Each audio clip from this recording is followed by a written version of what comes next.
Monsoon सत्र के चौथे दिन सदन में स्वास्थ्य महकमे से जुड़े मसलों में सत्ता पक्ष के विधायक अपने ही मंत्री को घेरते नजर आए, जिसमें वरिष्ठ बीजेपी विधायक धर्मलाल कौशिक ने दवा खरीदी और उपकरण खरीदी में अनियमितता के मामले में कहा कि बड़े पैमाने पर भ्रष्टाचार हुआ है। क्या इसकी जांच कराई जाएगी?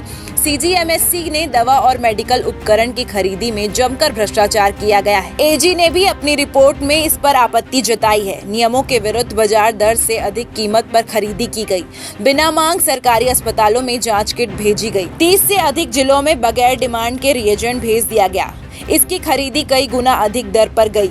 लगातार शिकायत के बाद अब तक कार्रवाई नहीं हुई। सीजीएमएससी में जो दवाई की खरीदी की गई है, मशीन की खरीदी की गई है, रिजेंट की खरीदी की गई है, ट्यूब की खरीदी की गई है और उसमें जिस प्रकार से रेट तय किए हैं बाज़ार में उससे सस्ते में दवा उपलब्ध हैं और उससे ज़्यादा रेट में जो खरीदी की गई है, इसको लेकर के मैंने ध्यानाकर्षण लगाया है।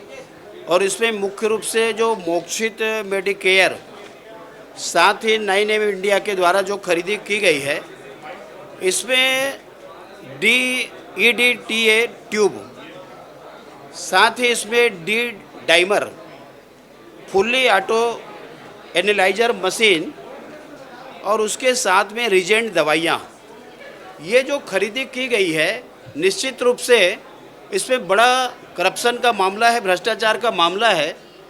और ये महालेखाकार के उसमें भी आया है, जिसका निर्णय अभी तक नहीं हुआ है। ये कंपनी के द्वारा सीजीएमएससी के द्वारा कराई नहीं गई है। साथ ही किसी प्रकार का इसमें जांच जो होनी चाहिए वो हुई नहीं।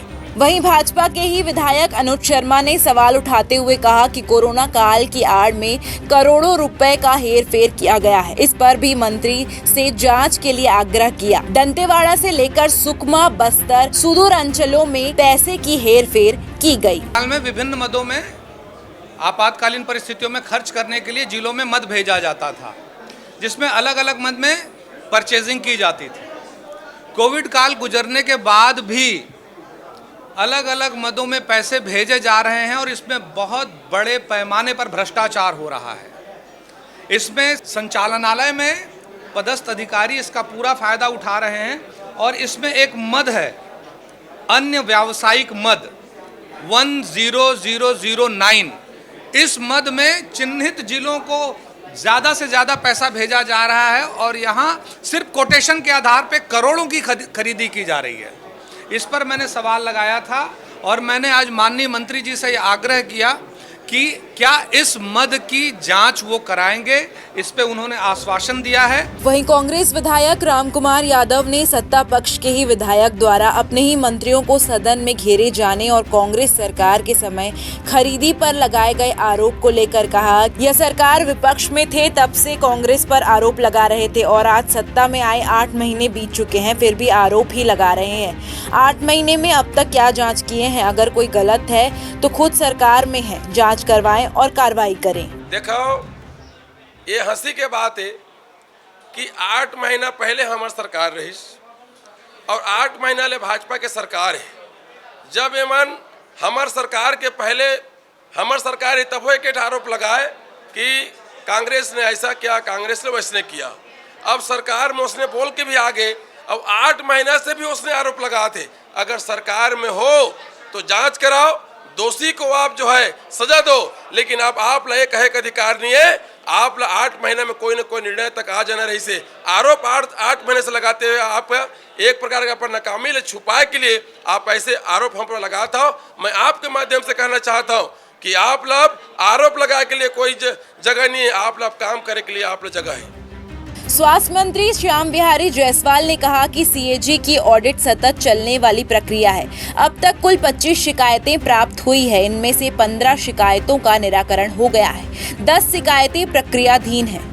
स्वास्थ्य मंत्री श्याम बिहारी जायसवाल ने कहा कि 3 IAS अधिकारियों की टीम इस प्रकरण की जांच कर रही है। साथ ही उन्होंने कहा कि जो भी सदस्यों की शिकायत होगी उपलब्ध करा देंगे। हम इस पे जांच कराएंगे। 3 महीने के भीतर इसकी जांच हो जाएगी। मानसून सत्र में विपक्ष ऐसे ही कई मुद्दों को लेकर सरकार को घेरते नजर आ रही है, तो इसमें सत्ता पक्ष के विधायक भी पीछे नहीं हैं। वह भी अपने मंत्रियों को घेरने में कोई कसर नहीं छोड़ रहे। ये स्पष्ट है कि जो भी आरोप विधायकों के द्वारा लग रहे हैं, यह पूर्ववर्ती सरकार के समय की गई खरीदी का है। अब ऐसे कई मुद्दों पर सरकार जांच कराने की घोषणा सदन में की है। अब देखना ये होगा कि तमाम शिकायतों, आरोपों पर किस तरह जांच होगी और जिम्मेदारों पर क्या कार्रवाई सरकार के द्वारा की जाएगी। Bureau report, Raipur.